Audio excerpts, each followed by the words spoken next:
Okay, so right now what we want to talk about is the Detroit Pistons. We're through 2 summer league games, and I want to talk about the big men. And I want to get a little bit on Marcus Sasser as well. But Chris, first I want to get your thought process on the big men. Jalen Duren and James Wiseman both have been playing almost 30 minutes a night. Both are doing their thing. Where are you at? Because I don't know if there's enough minutes. One of them's got to beat out Bagley, but I don't know how many minutes there are for these guys. They're not going to play, 24 minutes each during the regular season. I think it's going to be more of one's in, one might not be in unless the other gets injured. So where are you at between these two guys and what they've shown? I think with the big man, it's like, all right, who's going to be the softest? Because I can't have you out there if you're Can't have soft you. and you can kind of just tell, right? It might not show up on the stat sheet, but who's kind of, and so I think that's been Wiseman, but then Wiseman's been the softer one, if you will. But then Duren keeps kind of jumping around and you see flashes of the good stuff. Yeah. No question. But then you see him kind of out of position, just little things where it's like, he's not ready. But then you're like, well, he's 19. So I think Duren has shown that, man, I like him. And both of these guys are almost in the same boat where the ceiling's still there. You still hope. What do they have, right? Obviously, Duren, he's so young, but what's the ceiling for both of these guys? But when I watch Duren, I feel better about him just defensively, what he's doing. I'd like to see him play more than Wiseman at this point. Yeah. And here's the thing. What I saw from both of them is really good and really bad in the summer league. But I'm more okay with that with a 19-year-old than I am a 22-year-old. That's just the way I see it, if that makes sense. Yep. That's just kind of the way I see it. But Wiseman, here's the interesting thing, and maybe it's only a 2-game sample size. I understand that Wiseman had his good moments. I'm just going to say what bugs me about Wiseman right now. He runs and he bends over so much that he's 7'2", but when he runs, when he stands, when he's going up for a shot, it's like he's 6'8", 6'7". Wow. Great point. It's so weird. And he has to, in order to block a shot, he has to make up for those 4 or 5 inches as he's going up to block the shot too. Bending over. He's just bent over. And part of it is like he's so tall, but he's trying to be athletic because he is really athletic. Yeah. Like he is really athletic. Jalen Duren, on the other hand, is a few inches shorter, but he plays very upright. Sometimes I'd like him to loosen up a little bit, like he's super upright and rigid. Here's what you saw. Here's the worst that Duren had. Duren was good, but at his worst in game 1, where he was still efficient with his shooting, he still had 8 rebounds, but he had 6 turnovers. Yeah. And part of that's like, hey, try and make a play at summer league. Right. Let's get weird a little, huh? All right. So, but then game 2, 10 of 14, 10 rebounds, right? Like 2 turnovers. He limited his turnovers. Wiseman's good and bad. Man, oh man. When Wiseman was good, he was really, really good. But when he was bad, he was really, really bad. His second game, he went 7 of 17. It was like they gave the ball to him in the post. And everybody, it was like a suction. It's like he had the world's largest gravitational pull. Part of that's because we have no shooting around the perimeter right now. Sure. And part of that is because everybody knows that James Wiseman his second, and his third option is to shoot. So he's going to get the ball in the post and he's going to bring the ball low. Like big man 101 here. Keep the ball higher, right? He's going to put the ball on the ground and then he's going to start bringing the ball up and to his shot from like somewhere around his mid thigh.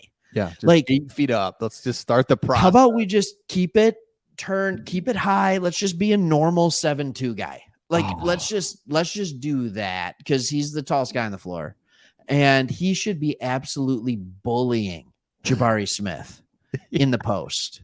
And instead, well, that's what it is. So I remember the first game was great.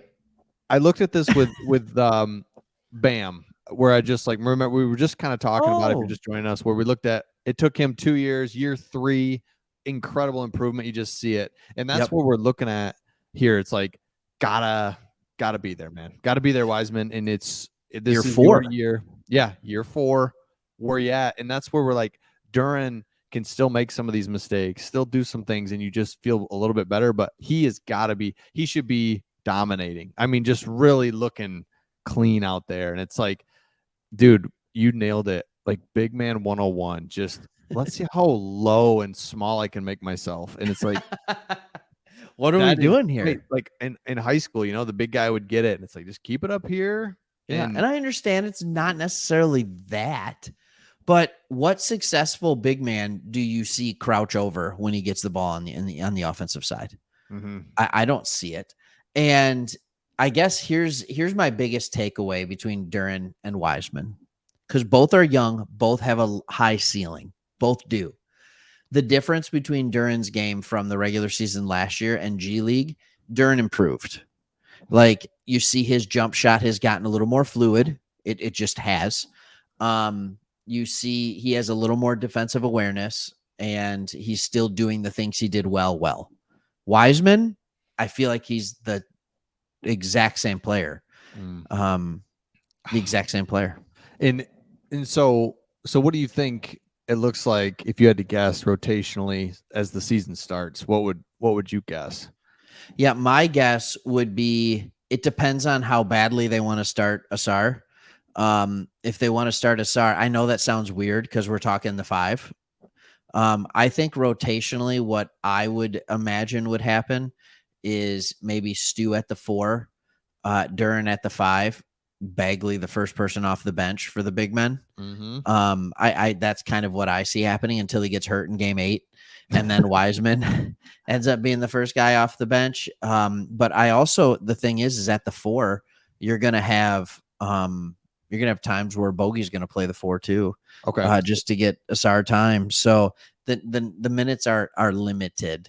They're limited there, and I don't think Monty Williams is going to have any room for Duren and Wiseman at the floor at the same time. I don't even know if he's going to have room for like Duren and Bagley on the floor at the same time. Yeah. It's crowded, and then it's crowded. You throw in Sasser. We're going to talk about him for a second. Your thoughts on Sasser so far? Oh yeah, we got to talk about Sasser. Thank you so much for reminding me in the video that I put out. My thoughts on Sasser, game 1, I was thrilled. Here's what you notice about him. He's not a stupid athlete. He's just not. He's fine, but he doesn't have that super quick twitch. What he does have is he has the ability to use the dribble and has a really good feel on how to get himself open for a shot. Yes. I'm not worried about the 1 for 6 in game 2. Like whatever, he had an off shooting night. Who cares? He hasn't played in 3 months and now he's back to back. He hasn't played in 4 months and now he plays back to back nights. Whatever. Here's what I will say. He's not a point guard. I don't think he is yet. Not yet. His handle is not tight. It's not a tight handle. And that was proof because Xavier Simpson, who honestly doesn't have a chance to make this roster, I don't think, right? Like you want to talk about a bad shot, like shoot from here. And I it's always been weird. Love Xavier Simpson. Love him. But like if Sasser's ready to play point guard, who's running that second team? Sasser. Yeah. And so my thoughts are, I saw a guy that you said it is not athletic. We knew that coming in, but he's not unathletic. Right. But not, anybody that's just going to be not Ivy. No, not right. And then, but the second thing was, and you and I've talked about it with some of these other guys, in 2 games of Summer League, I just need to see that you understand the game a little bit and you're not completely not confused, but just stuck in college ball or I don't know, where you just, cutting, moving, couple good passes, found himself open, shuffled left, shuffled right a little bit to create himself a wide open lane to shoot. Little things like that feel good about. And again, it's 2 games into Summer League, so you can't live and die on anything, but I think his shot will be fine. I think he's a good player that he's going to be the guy in that second unit. Yeah. Hey, just to take this in a weird spot, because you nailed it right there. I think he can absolutely be the guy that he'll keep the ball moving. He can run the team if you need him to, but he'll be next to probably Monty Morris. Here's this one. Multiple people. Buddy better make the team. Buddy Boeheim, right? Odds on Buddy make the team if he keeps shooting 6 of 7. Here's the deal. Like, the team clearly needs him playing because there's a very large lack of perimeter shooting in Summer League. It's just proof you're not trying to win. You're trying to develop players. Buddy Boeheim has played in these 2 games a combined. Can you guess? We're going to have some fun with top 5 later, some top 5 videos. Yeah. Can you guess how many minutes Buddy's played in 2 Summer League games? He's 6 of 7 for 3, remember? Combined minutes, 20. Great. 10. Oh, get him out of here. 5 minutes. And in those 5 minutes, he's just chucking up threes and making them. And then they still pull him. Get out of here. Like, he has to be the worst defensive player of all time, right? Like, yes.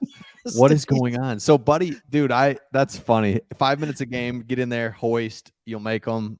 And that's all we want you to do. That's it. That's it. Oh, man.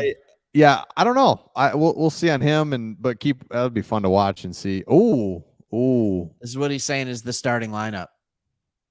Oh, yeah. I don't see Isaiah Stewart not being in that starting lineup. I mean, I get being a guy off the bench, but I don't know, man. You got to have some resemblance of shooting in the 4 or the 5. One of them has to be able to shoot. Otherwise, Cade and Ivy can't do their thing. That's right. Yep. But I like it. I like it, man. I like it. I like it a lot. You want to